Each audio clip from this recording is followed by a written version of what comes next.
Misteri kematian diplomat muda Arya Darus akan terus-menerus memunculkan tanda tanya baru. Meski penyelidikan seolah telah menemui titik akhir, namun pihak keluarga menganggap bahwa pengungkapan kasus ini belumlah berakhir. Keluarga diplomat bahkan meminta polisi untuk melanjutkan penyelidikan. Lalu benarkah masih ada kepingan fakta yang disembunyikan? Inilah episode ke-36 di Poin Investigasi. Saya Dipo Nurbahagia. Saya akan menelusuri dan mencari bukti secara langsung dari 3 lokasi terakhir yang dikunjungi oleh diplomat muda Arya Darus.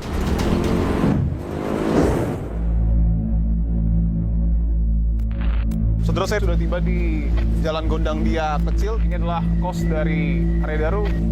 Kita pencet bel sekali lagi.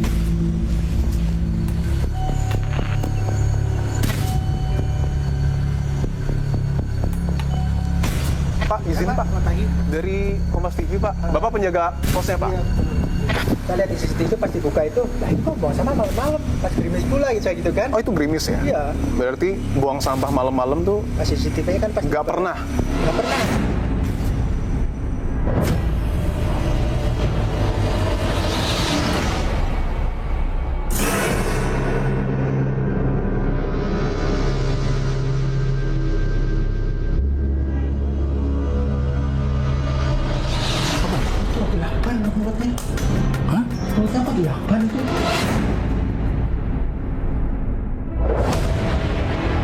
Kami akan menyimpulkan hasil daripada penyelidikan bahwa penyelidikan yang kami lakukan, kami simpulkan belum menemukan adanya peristiwa pidana.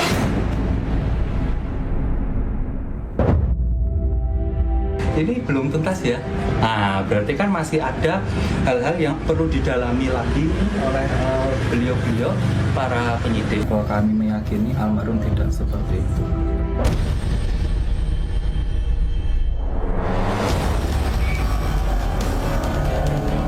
Saudara, saya berada di titik Mall Grand Indonesia, di mana Arya Darus Pangayunan, diplomat muda dari Kementerian Luar Negeri, tertangkap kamera untuk terakhir kalinya. Saya akan tunjukkan saudara, ini adalah CCTV yang kemudian berhasil menangkap posisi dari Arya Darus Pangayunan. Kalau rooftop yang didatangi Arya Darus itu mana ya? Kalau itu kami belum bisa ngasih tahu Pak. Kalau lantai yang ada lantai 12-nya, yang ini.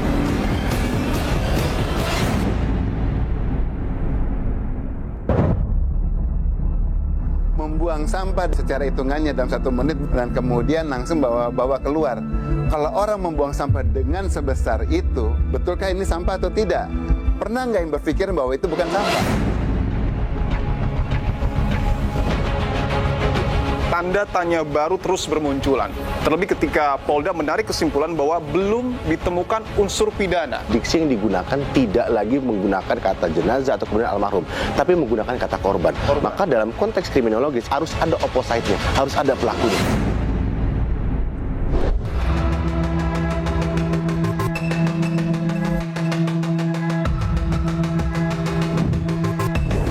Saudara, saya dengan Pak Ugroseno sudah tiba di Jalan Gondang Dia Kecil. Ini adalah kos dari Arya Darus. Kita akan coba masuk, saudara, untuk meminta izin melihat-lihat situasi yang ada di sini. Kita akan coba. Ini sama rumah, apa kos? Oke. Dan pada pukul 23.23 ini CCTV yang merekam Arya Darus pertama kali datang itu dari situ ya Pak ya? Pintunya di sini, kemudian masuk ke dalam.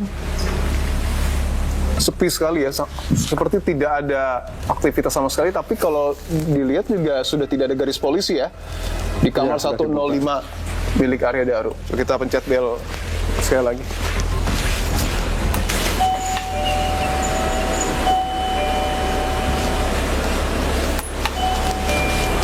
Pak, izin Pak, pagi dari Kompas TV Pak, boleh izin ngobrol Pak? Bapak penjaga kosnya Pak?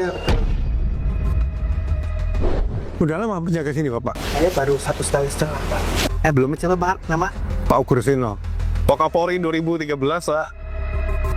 Nah sebetulnya yang bersangkutan sudah lama tinggal sini, berapa lamanya Mas Arya itu Pak? Katanya sih paling lama di sini Pak. Paling lama ya? Paling lama katanya. Terus CCTV-nya kalau kita lihat, saya kan masih ragu-ragu lah. Saya suka analisa aja Pak. Itu CCTV ada berapa kameranya Mas?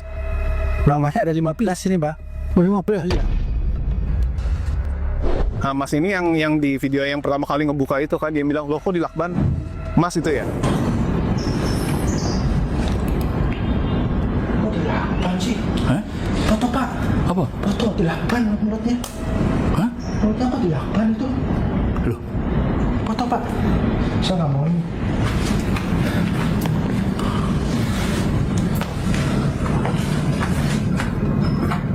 Dilakban udah. Saya itu kan karena kaget saya kan panggil kan, nah nggak ada suara gitu kan. Setelah terbuka panggil nggak ada suara. Nah kan saya tarik selimutnya kan. Begitu saya tarik, saya lihat ini, saya pikir bukan apa, kuning kan, dia anduk lah lagi ini kali saya deketin lagi. Wah lakban itu kan, saya gitu langsung saya takut langsung keluar. Itu lakban aja atau ada pasar kayak juga? Tahu itu kan saya langsung pergi kan itu. Terus saya saling bingungnya kan pada waktu itu kan ya Pak, saya gimana ya? Terus akhirnya kata teman saya yang ikut-ikutan buka itu, udah saya ke PRT dulu, PRT suruh lapor Pak Polisi kan saya nggak tahu ya nomor-nomornya itu kan. Ya, pada waktu itu katanya yang nelpon itu Bu RW apa ya katanya, Pak Polisi katanya Ciat. Waktu malam itu sempat ibunya telepon. Ya yang Ibu almarhum itu telepon saya dulu 1:30 malam itu. Istrinya ya? Iya, perlu ngecek sama istrinya katanya saya khawatir banget nih gitu kan. Jam 9 saya masih kontak-kontakan sama suami saya. Tapi habis jam 9 kok hilang kontak. Suruh cek dong udah pulang atau belum katanya begitu. Kita khawatir gitu. Waktu itu hasilnya gimana Mas? Ya? Waktu itu hasilnya? Hasilnya saya ketok-ketok nggak ada suara. Sudah nggak ada suara dari Nggak ada tempat? suara. Saya ketok-ketok sampai itu. Makanya katanya kan saya kesini kan sambil nelpon sama istrinya itu Terus kan. setengah 1. Waktu dia pulang jam berapa itu almarhum? Tuh lihat di CCTV ternyata 23.23. Oh, setengah 12. 1 jam lah ya. 12 ya. 1 jam dari Masis meriksa ya. Saya kesini ke depan sambil nelpon sama istri ya biar takutnya tidak percaya lah gitu kan. Saya ngetok-tok gitu, saya tinggalin apanya di pintu kan, ketok-ketok. Tuh Bu nggak ada suara di dalam Bu. Tolong lihat di kaca lampunya nyala apa enggak kan. Soalnya kan kalau malam tuh kalau ada orangnya suka nyala kan. Tuh kan kalau nggak kepake horden kan kaca film aja kan. Oh di dalam kamar maksudnya ya? Iya. Itu nyala apa mati? Mati. Iya. Tapi nggak ada korden memang. Nggak ada. Yang ada kordennya sebatas aja yang nggak ada kaca filmnya. Nggak ada Jendela itu. jendela itu yang saya suruh ngecek di sini. Yang ada kotak-kotaknya itu ada hordeng, yang full kaca, Ya. kaca film. Ini kaca film. Saya suruh nengokin di kaca film itu ada lampu kamar mandinya nyala nggak, coba tengokin Mas. Saya tengokin nih mati Bu, saya gitu kan besok. Tapi sebelum itu Mas, maksudnya dari jam 23.23 itu sampai Masis meriksa, ada yang aneh nggak? Isik atau apa? Ada soalnya penghuni sebelah itu kan jam 12:30 juga belum tidur itu. Dari jam 1 sampai jam 5 ada hal yang, kalau ada yang hal aneh misalnya berisik, itu kan pasti kebangun, ini nggak ada ya? Nggak ada. Amat Po. Kita lihat di CCTV itu pas dibuka itu, lah ini kok mau sama malam-malam pas gerimis pula gitu kan. Oh itu gerimis ya? Iya. Biasa Buang sampahnya kemana sih Mas? depan sana. Oh seberang? Ya ini nih depan balik tembok ini. Oh jauh berarti ya? Maksudnya nggak tertutup ya, terbuka ya? Buang sampah malam-malam tuh Pas CCTV kan pasti nggak pernah. nggak pernah, soalnya kan ada bak sendiri kan itu depan pintu itu. Itu juga yang jadi pertanyaan kan. Kalau buang sampah kenapa nggak di situ aja ya? Tiap hari padahal tiap hari saya yang buang tiap pagi dari situ. Tiap pagi masih siang. Iya. Nah, tapi ke malam itu buang sendiri. Dan agak banyak kayaknya ya. Nggak tahu saya juga. Kalau lihat di CCTV agak besar gitu. Lumayan jelas biasanya walaupun banyak itu tetap di situ biasanya sih. Oh tetap di situ. Iya biasanya iya. Terus masih yang buang. Saya tiap hari sama saya bagian kebersihan sini kan. Baru jam 5 saya suruh ngecek lagi ya, ngecek lagi 5:30 itu saya ke situ. Nggak boleh bawa sapu karena biasanya kan 5:30 saya kan sapu ngepel di dalam kan. Iya. Itu pagi-pagi itu saya masih bawa sapu suruh ngecek. Pokoknya jam 7 pas saya lagi mau mandi di sini suruh ngetok-tok terus kan saya bingung kan. Temen saya itu mau kerja, ada apa Mas Sisko kayak bingung banget. Jadi kok saya suruh ngecek kamar dari semalam, ngetok-ketok nggak ada suara gitu kan. Tapi yang mutusin ini Mas, yang mutusin udah buka aja itu Kan istri. Istri awalnya. Istri yang minta akhirnya. Kan terus kedua saya izin dulu dong Bu, saya harus izin dulu sama yang Pemilik ya. kos itu kan gitu. Kata pemilik kos, kalau emang dibuka ketok-ketok dari semalam sampai sekarang nggak ada suara, kamu cek, kamu gimana caranya bisa masuk katanya gitu kan. Itu kata pemilik. Ya, kamu yang sekarang cek dalam ada orangnya apa enggak kayak gitu kan gitu. Yang geser CCTV memang permintaan. Istrinya. Oh istrinya minta di. Saya kurang jelas itu yang jelas. Oh. Saya belum itu ya lo itu yang jelas. Terus pas kebuka itu ada pemikiran nggak? Kan masih saya buka selimut tuh. Ada pemikiran nggak? Kayak bakal kayak gitu Saya nggak ada. kondisinya. Nggak ada, saya nggak ada pikiran sama sekali Bapak. Saya tahunya kan tidur aja gitu kan, nutup selimut kan gitu. Makanya saya pas masuk buka pintu saya panggil dulu dong, panggil Pak Daru gitu. Iya, iya. Bangun udah siang gitu kan gitu saya. Nah, tapi kok nggak ada pergerakan dari selimut atau nggak ada suara. Akhirnya saya deket dong, ketarik selimutnya gitu kan. Posisi kan lampu belum bisa nyalakan. Buka dulu selimutnya. Terus saya buka selimutnya kan dari jauh. Terus kan saya pikir apa kuning-kuning di itu, saya pikir anduk nutup begini, saya deketin lagi. Lakban. Itu baru diangkatnya itu kapan? Jam berapa, Mas? Siang. Kurang tahu. Saya kan waktu itu habis itu kan langsung di itu. Habis kejadian, nggak lama kan langsung rame kan. Pada datang itu sejam kemudian atau setengah jam kemudian saya langsung dibawa ke belakang diminta keterangan. Oh, langsung diperiksa saat itu? Iya, saya langsung diperiksa langsung setengah hari itu. Misalnya nih seminggu sebelumnya sempat ada temen mungkin yang main masuk. Saya belum pernah lihat sih ya. Main di kamar itu? Temen atau bawa temen saya belum pernah lihat. Belum pernah lihat? Nah, ini saya masih di sini. Gua suka sering pergi saya lihat kalau malam gitu kan. Oh, kalau malam sering pergi? Kalau bangun sore nanti malamnya pergi lagi. Jam berapa tuh? Jam 8-9 lah. Oh, berarti Mas Daru pulang ke kos sore ya? Sore. Seringnya saya kalau malam sih sering lihat pergi. Malamnya pergi naik taksi? Iya, naik Grab. Oh, pakai Grab ya? Kira itu. Pulangnya jam berapa biasa? Saya pulangnya kan nggak tahu soalnya kan punya kunci masing-masing kan. Tapi pulang apa? Misalnya pernah ketemu pagi baru pulang? Kadang-kadang suka ketemu pagi. Kan saya nggak tahu soalnya seringnya saya di belakang kan soalnya. Oh, kamar Mas di belakang? Lalu belakang. Kalau CCTV yang diambil polisi tuh hari itu aja Pak? Seminggu sebelum, sebulan sebelum? Langsung semuanya diambil, Bu. Diambil semua dari titik ini sampai ke belakang sampai ke atas itu. Oh, semua bagian? Semua dapur, kamar saya diambil semua. Tapi belum ada garis polisi ya, Mas? Udah diambil waktu terakhir. Mas, kalau izin masuk boleh nggak sih? Dari itu ya. Maksudnya dari pemilik apa dari polisi? Ini dari Pak penyidik. Oh, dari penyidik nggak boleh masuk? Ya. Siapapun nggak boleh masuk? Ya. Itu ada koordinasi ke sana. Dijelasin nggak kenapa maksudnya? Kan udah nggak ada garis polisi soalnya. Cuma gitu aja sih. Di sini dari Pak penyidik sih bilangnya dia kalau datang satu aja. Siapa? Dari Pak Komandan penyidiknya. Tapi bapaknya yang nggak masuk sendirian ya? Kalau sendiri berdua aja, boleh nggak? Ya, sendiri aja. Oh, sendiri aja? Bisa difoto jadinya. Ya, sendiri aja. Saudara, tadi saya sudah coba izin untuk kemudian masuk ke dalam, tapi memang karena hanya pihak-pihak tertentu dan Pak Ugro ini adalah Wakapolri 2013-2014, Pak Ugro diizinkan untuk masuk. Sehingga Pak Ugro langsung masuk ke depan kamar 105 yang dimiliki oleh almarhum Arya Daru di sini. Oh, di sini kalau lihat nggak bisa ya? Nggak bisa. Nggak bisa. Oh. Soalnya kunci masih dipegang sama penyidik sih. Kamarnya modelnya itu ada yang tarian dari bawah itu ya? Apa? Ada double itu bed ya? Nggak ada, satu langsung. Oh gitu, sampai bawah ketutup? Sampai bawah. Enggak, masih ada kolong dikit. Oh. Iya. Kalau ada orang masuk kan rekaman CCTV juga ada. Kan CCTV-nya paling jelas itu, nggak nama itu. Ini kan ke pintu ini kan. Ini ada 3 nih, 1, 2, 3 CCTV. Memang orangnya tertutup ya, nggak pernah cerita-cerita gitu ya? Kenapa, Pak? Nggak pernah ngobrol-ngobrol gitu? Enggak, orangnya pendiam. Terus kalau beliau duduk di sana, kalau libur juga kayak bengong gitu loh. Sana Pak, sudah duduknya di sana tuh beliaunya. Oh gitu, oh di kursi itu? Ya itu. Akhir-akhir ini berapa bulan sebelum kejadian itu, sebulan 2 bulan lah sering bengong di sana. Kalau rokok itu kan, kalau lagi pakai HP ya tahu ya Pak. Oh ngerokok dia? Awalnya pertama saya lihat, Bukan vape gitu ya? awalnya ngepep saya lihat. Sekarang ngerokok. Awalnya waktu malam-malam diketok itu, tahunya kan karena gelap. Saya di antara 2, apa tidur, apa nggak ada gitu kan. Gitu. Berarti sampai ketuk itu jam 12:30. Berarti 12:30 itu udah nggak ada suara ya? Nggak ada suara. Jadi saya ketok-ketok gini, itu nggak ada respon dari dalam, nggak ada suara.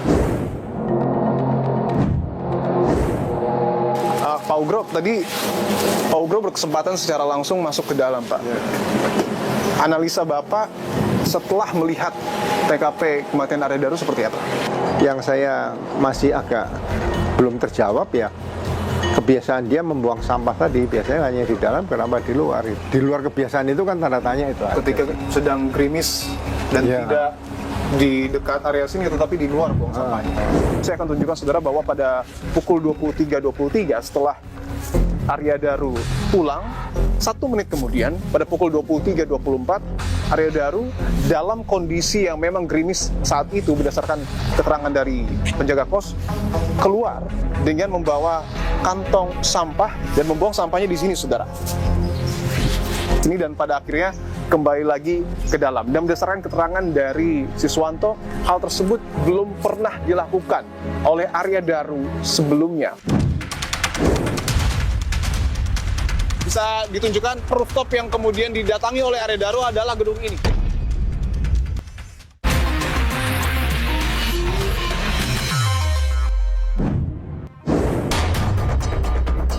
Pasca diplomat Arya Daru tewas dalam kondisi terlakban, polisi umumkan 3 lokus atau 3 lokasi penting dalam rangkaian peristiwa kematian Arya Daru. Ketiga lokasi tersebut ialah Mall Grand Indonesia, lokasi terakhir sang istri dapat menghubungi Arya Daru. Lokasi kedua adalah kantor Kementerian Luar Negeri, lokasi di mana Arya Daru terpantau berada di rooftop pada malam hari selama 1,5 jam. Dan lokasi ketiga adalah kos almarhum di kawasan Gondang Dia, Jakarta Pusat. Lokasi ditemukannya Arya Daru tewas dengan kondisi kepala terbungkus plastik dan terlilit lakban.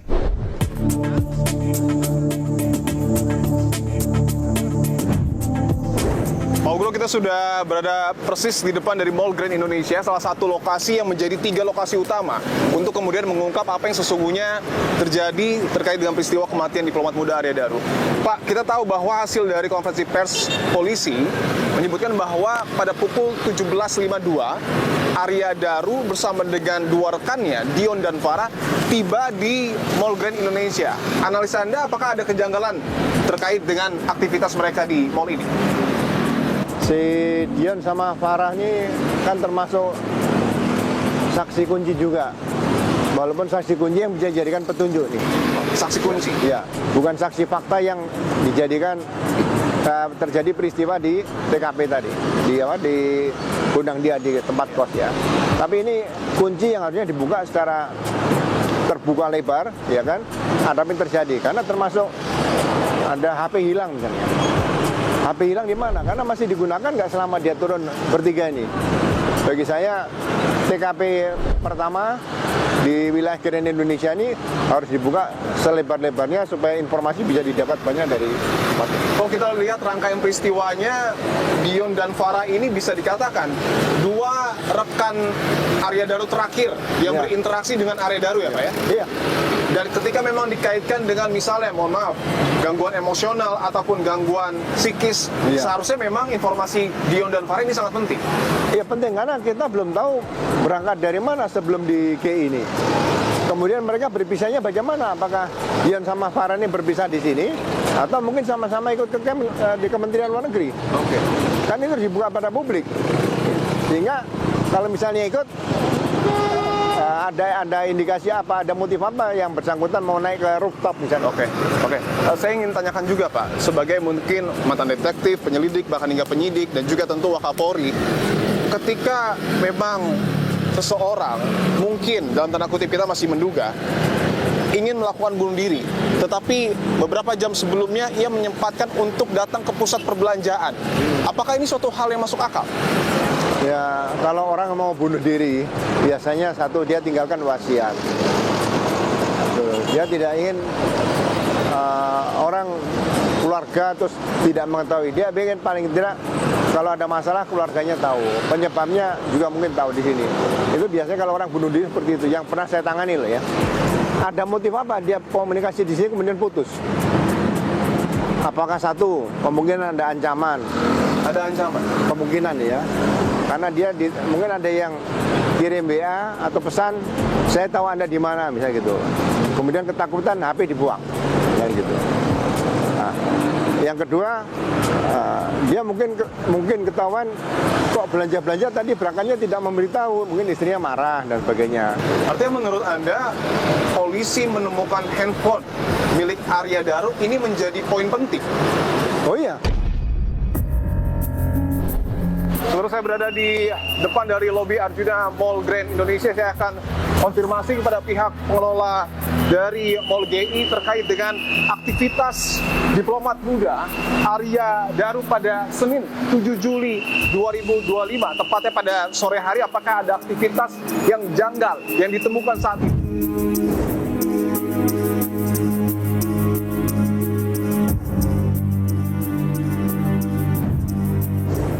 Saudara, saya sudah bersama dengan Corporate Communication dari Mall Grand Indonesia dengan Mbak Anissa. Mbak Anissa, terima kasih untuk waktunya, Mbak. Mbak, saya izin konfirmasi pada 7 Juli dari sore hingga malam ketika Arya Daru dan 2 temannya berada di Mall GI, apakah ada pelaporan mungkin aktivitas yang janggal di Mall GI? Tidak ada, Mas. Jadi beliau benar-benar kami treat sebagai customer reguler, customer pada umumnya. Jadi tidak ada laporan bahwa ada kejadian apa dan sebagainya di sini. Jadi kami baru tahu ketika pada saat kami diminta untuk memberikan CCTV tersebut. Termasuk juga mungkin apakah ada laporan barang hilang seperti mungkin handphone dan lain sebagainya? Tidak ada sih, Mas. Tidak ada informasi lost and found terkait dengan hal tersebut. Oke. Yang terakhir tertangkap kamera adalah ketika Arya Daru itu menunggu taksi ya, Mbak ya. Untuk mengakses taksi ini apakah perlu menggunakan handphone atau bisa secara manual di tempat yang sudah disediakan GI? Secara manual juga bisa, Mas, karena kami ada pool taksi. Kami ada di area East Mall, ada di area West Mall juga ada. Oke.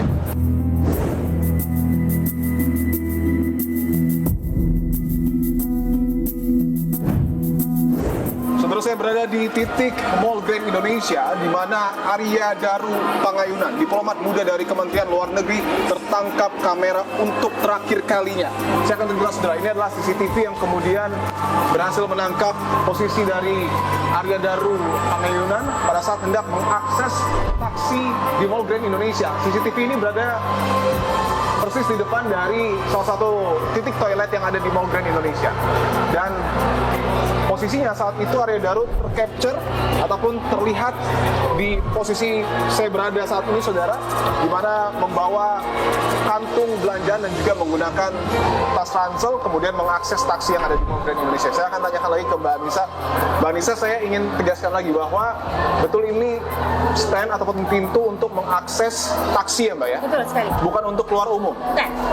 Keluar umum yang lain Betul. mungkin ya? Ya, ini benar-benar khusus taksi stand, karena ada signage juga di sini. Oke, ada penandanya Mbak ya? Ya. Oke. Saya akan tunjukkan, saudara, dengan Mbak Anissa, Korkom dari Mall Grand Indonesia, posisi taksi stand yang kemudian saat itu diakses oleh Arya Daru Pangayunan. Bisa dilihat memang ini area khusus pengunjung yang ingin menggunakan taksi. Di sebelah sini, jadi nanti langsung dipanggil aja ketika pada saat taksinya sudah available. Artinya langsung datang dan langsung menunggu antrian taksi. Boleh kita ke sana ya, Mbak ya? Oke. Oke. Oh ya, benar, memang khusus untuk taksi ya.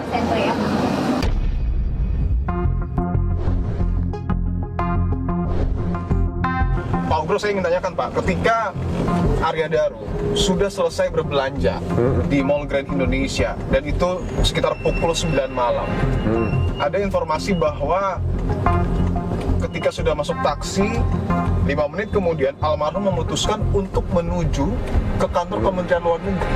Ya. Ada kejanggalan di situ? Agak curiga sedikit lah, ya kan? Berarti dia berangkat ke Kemenlu itu sudah tidak bawa HP. Dia mungkin merasakan mungkin di HP itu ada ancaman. Lihat rekaman CCTV di rooftop ya, di atas ya. Mungkin dia lihat bawah dan sebagainya. Ya kita bisa menganalisa kemungkinan dia merasa tidak aman atau tidak nyaman. Dia hanya ngetes masih ada nggak yang membutuhkan dia. Saudara, saya dengan Pak Ugros ini sudah berada persis di depan dari kantor Kementerian Luar Negeri. Saya akan coba izin kepada pihak pengamanan dengan Pak Ugro apakah bisa untuk kemudian menuju rooftop yang pada saat itu didatangi oleh Arya Daru. Izin Pak dari Kompas TV sama Pak Ugro, Pak. Nggak boleh masuk, Pak? Nggak bisa masuk. Masuk di sini aja nggak boleh? Nggak bisa. Tapi kalau nanya boleh ya, Pak ya? Nanya ini aja.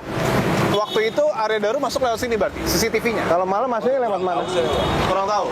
Ya, kalau malam masuknya lewat mana bisa masuk? Yang dibuka cuma ini, Bapak. Cuma ini ya? Oke. Itu Berarti CCTV-nya ada datanya. Saya coba kemungkinan CCTV yang kemudian merekam area daru yang ada di dalam, saudara, tapi memang sayang kami tidak bisa diizinkan untuk masuk. Ini berarti kalau malam pintu ini aja ya yang bisa diakses ya? Betul, Pak. Saya boleh nanya nggak? Kalau rooftop yang didatangi area daru itu yang mana ya? Kalau itu kami belum bisa ngasih tahu, Pak. Oh, belum bisa? Iya. Karena ya masih untuk informasi ini kami harus bahas.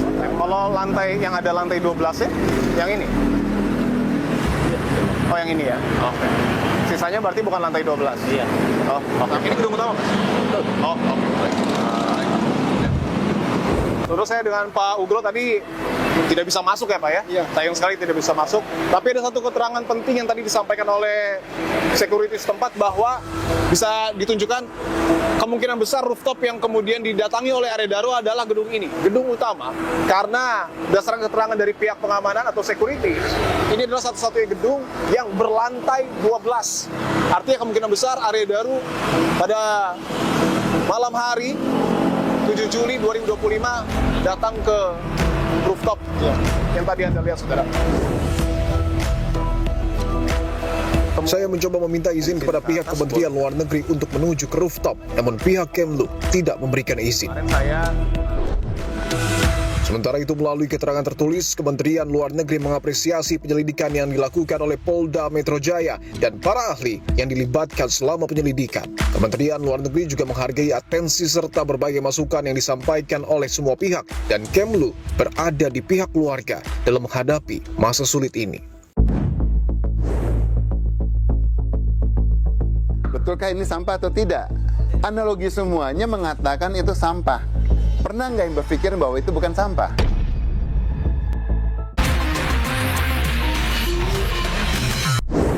Saudara, apa yang sesungguhnya terjadi dalam diri Arya Daru Pangayunan ketika ia terakhir kali mengunjungi 3 lokasi terakhir sebelum dirinya meninggal dunia, yakni ada di Mall Grand Indonesia, kemudian di kantor Kementerian Luar Negeri, dan juga di Indekos. Saya akan kupas tuntas CCTV yang kemudian sudah diberikan oleh polisi bersama dengan Bapak Abimanyu Wahyu Widayat, pakar telematika dan juga pakar IT. Abah, apa kabar? Baik, alhamdulillah. Baik. Sebelum kita kupas tuntas CCTV yang kemudian sudah diberikan oleh polisi, Bah, saya ingin tanyakan dulu, ketika polisi melakukan rilis ataupun konferensi pers dan menunjukkan CCTV tanpa diputar, apakah itu sudah bisa menggambarkan seluruh rangkaian peristiwa? Enggak banget, nggak bisa. Tidak bisa menjelaskan secara utuh? Nggak bisa. Okay. Kita melihatnya gini, kenapa saya bilang nggak bisa? Apa yang disampaikan kepolisian karena sudah lebih mengarah kepada asumsi. Saya masih bilang ini asumsi kok, bukan masih analisa ya. Masih asumsi? Asumsi dong. Bahwa itu terjadinya adalah ada dugaan keinginan melakukan tindakan bunuh diri. Bukan terbukti bunuh diri ya. Dari bukti CCTV, 20 titik CCTV tidak terbukti adanya kekerasan. Betul. Bilang sama polisinya, hello. Namanya kekerasan tidak akan kelihatan di CCTV-nya. Wah, kejadiannya di kamar, kok sudah selesai di kamar nggak ada CCTV. Ya. Pertama saya ingin ke CCTV yang ada di Mall Grand Indonesia.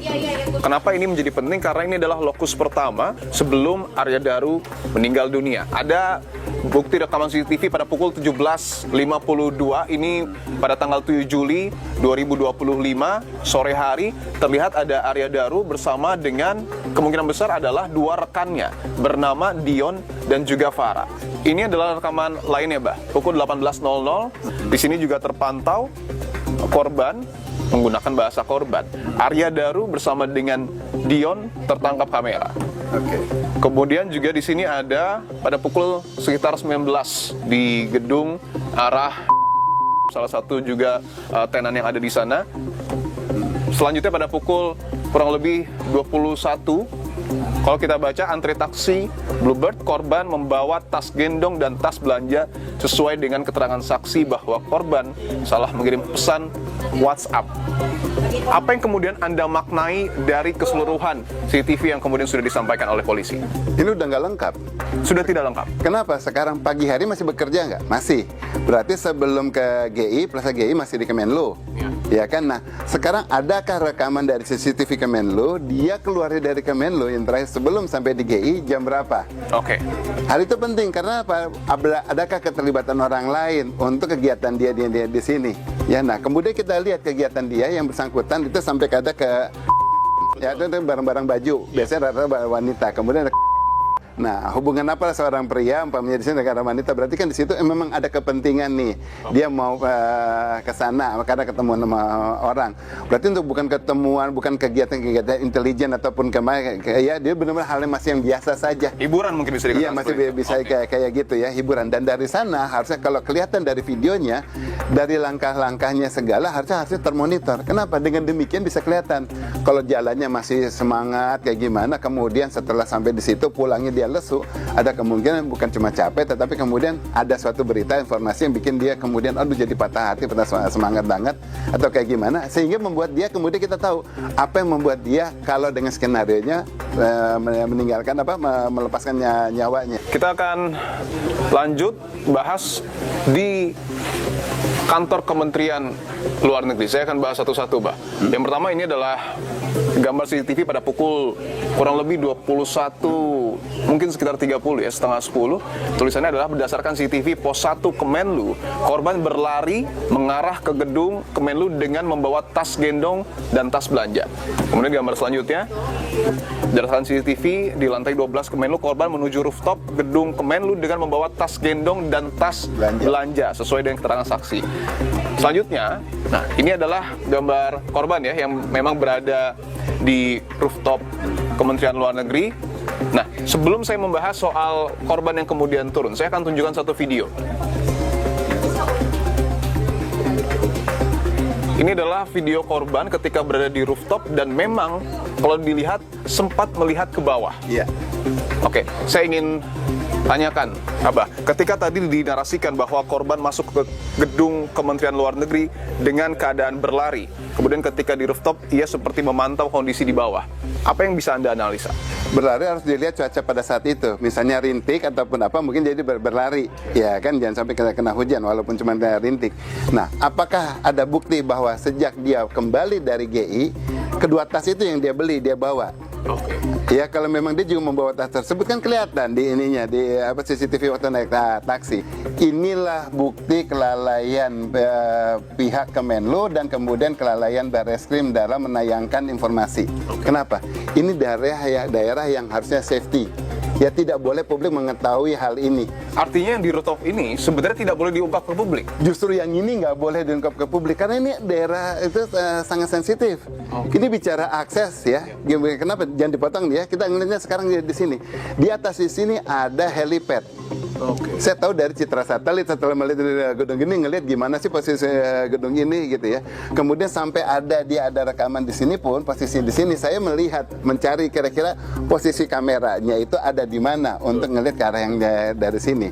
Kemudian kegiatan gerakan yang bersangkutan hanya untuk ngelihat ke bawah, ini nggak ada kegiatan untuk ibaratnya kalau apakah di situ dia mau upaya untuk bunuh diri. Ya. Niatan untuk bunuh diri dari sininya itu masih akan gemetar. Orang akan mengakhiri nyawanya pada saat itu. Gemetar masih pasti tendang, nggak hanya cuma lihatnya jantai santai kemudian hanya tinggal melongo.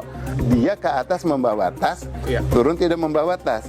Apa kelupaan? Oke, tanda-tandanya misalnya kalau kelupaan. Sesuatu yang sangat dibawa kan nggak mungkin kemudian jadinya lupa. Betul. Ataukah ada niatan untuk diberikan kepada seseorang? Nah, ini adalah rekaman ketika Arya Daru pada pukul 23.23 ini tiba di kosannya.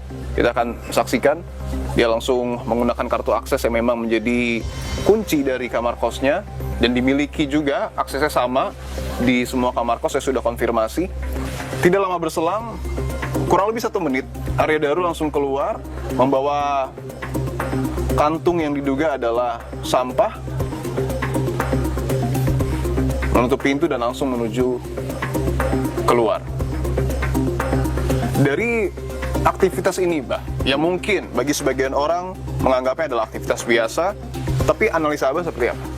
Membuang sampah yang sudah ikatan, sekarang dipikirkan aja secara hitungannya dalam 1 menit buka sepatu langsung ikat buang sampah dan kemudian langsung bawa keluar. Kalau orang membuang sampah dengan sebesar itu, orang akan mengkolek sampah dulu dong. Betul. Ya, mana yang mau dibuang karena ini umpamanya banyak. Betulkah ini sampah atau tidak? Sampah itu kenapa dia tidak buang secara dekat saja? Betul. Kenapa kali ini khusus keluar?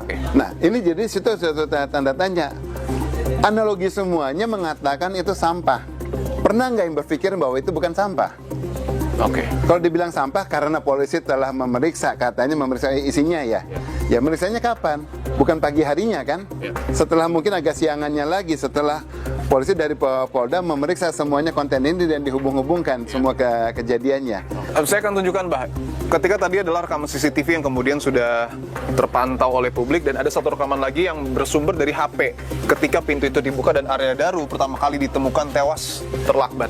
Ini adalah videonya. Oke.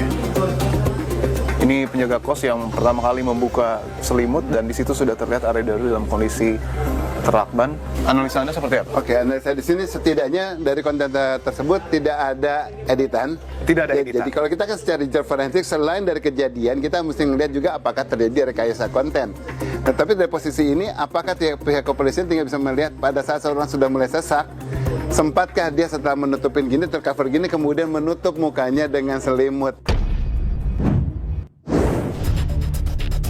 Sebelum mendatangi Polda Metro Jaya, saya mencoba mewawancarai Kabid Humas Polda Metro Jaya. Namun yang bersangkutan menyebut sikap polisi tetap sama, sesuai dengan rilis pada 29 Juli lalu. Sementara di Reskrimum Polda Metro Jaya, Kombes Pol Wira Satya Triputra saat ditemui di kantornya enggan berkomentar lebih jauh terkait sejumlah kejanggalan dalam kematian Arya Daru. Kami turut serta mengajak kepada masyarakat untuk mengawal proses penyidikan ini dengan